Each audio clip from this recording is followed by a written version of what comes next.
Hey y'all, happy tinfoil tiara Tuesday. So today we're going to talk about the series finale of The Handmaid's Tale. I think the name of the episode was The Handmaid's Tale. I'm not 100% sure. Subtitle of this episode should have been Emily. So happy. She's so happy to see Emily. It also occurs to me that they have created a next level nemesis for Mayday to fight in the Testaments. Rose Blaine, a woman who is avenging the death of her husband, her father, the father and grandfather of her son.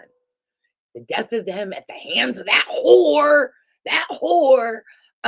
will Rose will be an unstoppable revenge monster, I feel like, in the upcoming series. If they greenlight it. I don't know. I don't think we need any more trauma, to be honest. Although I am okay with that world that doesn't focus as much on June, but anyway. So we begin with June recounting the events of the rebellion and how they liberated Boston and are gaining ground by moving west. June is thinking about Nick and Lawrence and worried about where Janine is. Luke is being Mr. Mayday, getting the power back on, the airport back up. They're planning on bringing Holly and Nicole in from Alaska. And the plan is to continue to attack, pushing west. Of course, Hannah with the Mackenzies is in Colorado. So, and that's, of course, the end goal is to get to Hannah, right? They can't get to Hannah, they're going to die trying, right? June always feels so solitary, even when she's with people. She has a very solitary, she's always feels so solitary. Anyway, she meets up with Mark Tuello. That's his last name. I had to put well, no, she said his last name and I hadn't gone back. Anyway, I don't know why I thought it was something else, but Tuello. And he set up camp in the office in the offices of the Globe, which I liked. Then let's see. So we find out that the people who have Hannah, the Mackenzies, are going to be moved from Colorado to DC with Hannah. We also find out that Lydia is working with Mayday and that they are looking for Janine. She's helping them look for Janine. We get more June and Hannah memories, but honestly, like enough. We get it. I also feel like a lot of the episode and really a lot of the season was pretty drawn out and slow moving. They should have cut the season in half, honestly, and they could have. They could have saved that time in pacing just with the fucking flashbacks, to be honest with you. Like, honestly. um, June talks with Serena. June tells her that Nick, he got what he deserved. He reaped what he sowed. And Serena is kind and tells her that no matter what, had he had an actual choice, he loved you and he would have chosen you. Um, June stashes a Red Sox onesie in Noah's bag. And Serena has no place to go. She can't return to Gilead. She's not really welcome in the US. She can't go to Canada. And she doesn't know who she is. June tells her to be Noah's mom. So I got a problem with this. There's a whole lot of like, and I'm a mom, right? But there's a whole lot of like mother hero worship that like really just got excessive at the end. Mark puts Serena on a bus for a UN refugee camp.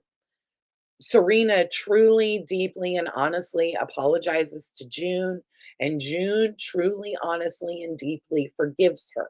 And it was a nice moment. I believed her. Also, y'all, did y'all know Mark had a kid? I didn't. Mark has a kid. Anyway, June is walking around her old neighborhood.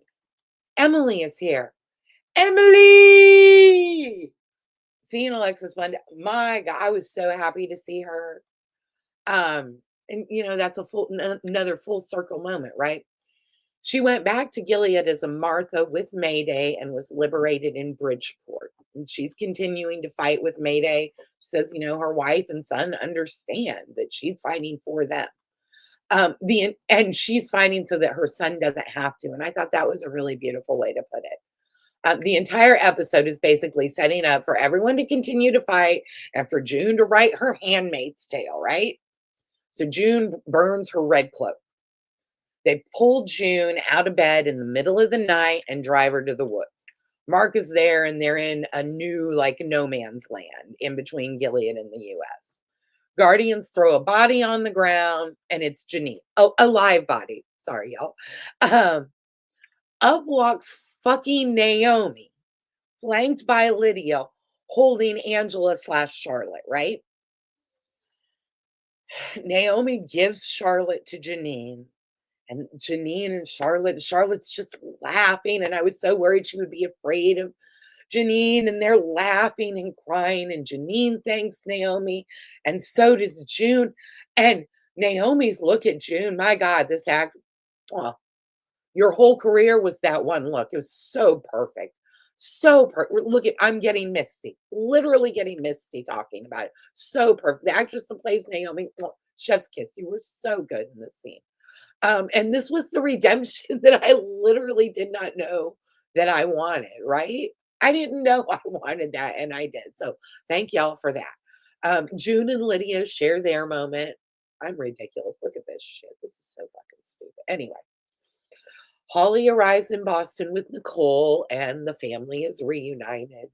That was very nice too. Obviously, this affected me in a way. We get a June and Holly scene, and anytime I can get Cherry Jones, I'm here for it, right? Right? June tells Holly that she's going to fight and to please look after Nicole. And Holly's like trying to convince her, just right, don't fight, just right. Um, and she's like, no, she's fighting because that's what you taught me how to do. And Holly tells her that you got to write your story. June meets up with Luke and they kind of say goodbye and are like, we don't know who we are anymore. So we'll figure that out later because right now this is war, right? He also tells her to write her story. And Serena, she's starting over at the camp.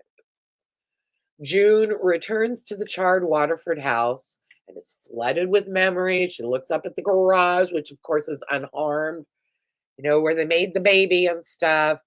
And then she goes up to her old room, sits in that same spot and says, blah, a chair, a lamp, blah, blah, blah. My name is Offred. The end. And honestly, I'm glad it's over. I had to see it to the end. It was straight up like a six-season trauma dump.